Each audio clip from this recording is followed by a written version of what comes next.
G'day and welcome. Today we'll be looking at the Federal Commissioner of Taxation versus Sara Household and Body Care, a 2002 case on appeal from the full federal court in the High Court of Australia.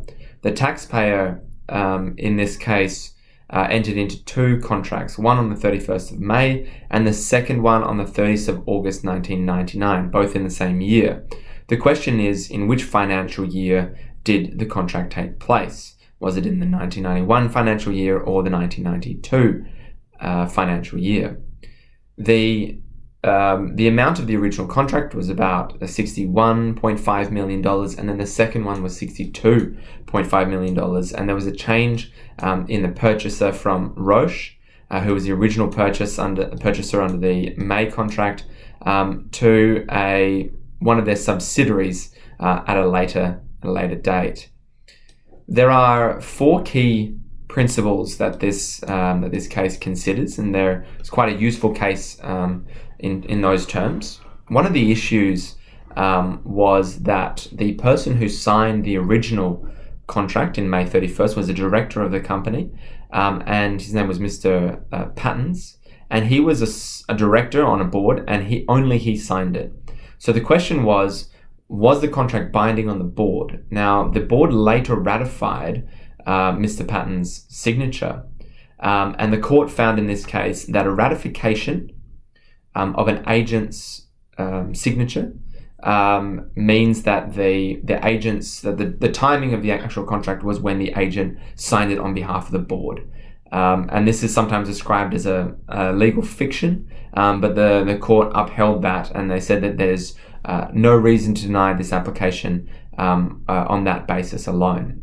So that was the first point, that an agent signing without authority of the principal, which is later ratified by the principal, the signing date stands as the formation of the contract date.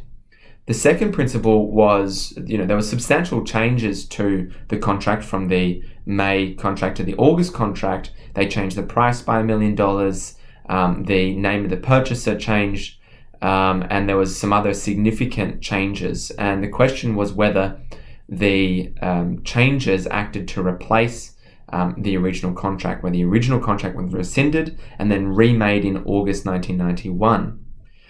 The court discussed the case of Telamon and Co. Pty Ltd versus Nathan's Merchandise, Victoria Pty Ltd, where they said, it is firmly established by a long line of cases that the parties to an agreement may vary some of its terms by a subsequent agreement. They may, of course, rescind the early agreement altogether, and this may be done either expressly or by implication. But the determining factor must always be the intention of the parties as disclosed by the later agreement. Now, in the later agreement, it actually relied on a provision of the early agreement, the May agreement, to say that they could replace the purchaser with one of its subsidiaries. So in that way, the court, I believe, relied heavily on that provision to say that it was a continuation of the original agreement. And yes, there were variation to some of the terms, but that did not rescind the earlier agreement. So if I was drafting this, I suppose, again, I would put in a clause or specifically rescind the earlier agreement and then remake the earlier one as you would with a will, where it normally says I revoke all former wills and codicils. And in this case, it could have been avoided that they could have had it at the later date, but they did not do that.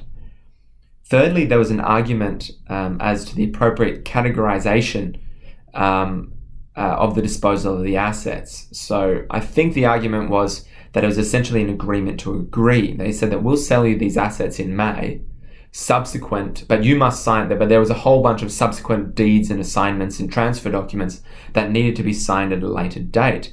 And so the argument by the taxpayer in this case was that it hadn't actually transferred the property, and it wasn't legally binding, I suppose. And it was subject to all these further agreements. The court didn't like that, and essentially said that, the date of the disposal was the May contract because that's when they were bound to sign them. I suppose if you were transferring a property, you have an agreement to transfer the property, and then you're later required to sign the transfer documents. Then it doesn't mean that the contract occurred when you signed the transfer documents. It means when it actually occurred. The taxpayer was arguing that the company that eventually received the goods or received the purchased assets wasn't even in existence at the time the original contract was made, and so how could it possibly be considered disposal? However, the court said that, Roche, who was the original purchaser, was not relieved of its obligations, but merely had the option to, the obligations to purchase, but it merely had the option to substitute a subsidiary in its place. And so the court found that the original agreement wasn't disrupted by that. Fourthly, the last point to take out of this was that the contract was subject to a number of government approvals and other conditions. And the argument was it was like a conditional contract. So like in the sale of land, if you have subject to finance, then the argument would be that the contract had not been finalized and the parties had not been bound until these conditions were fulfilled. The court said that the obligation to purchase the assets was affected in May, and that these conditions merely affected when the transfer would occur, and rather than when whether they could get out of the contract or not. It's essentially saying they couldn't get out of the contract by these conditions, but the conditions would determine the date when the transfer occurred. So not subject to finance, for example, in a sale of a house where you could walk away from the purchase. It was more that it was something like, I agree to purchase this property when my child finishes university, or something along those lines, where it was always destined to happen, I suppose. However, it was just a timing issue. Perhaps not the best example, but along those lines. So that was the case of FCT versus Sara Lee Household, finding in favour of the Commissioner that the timing of the contract was the earlier contract on those 4 points. Thanks for joining me.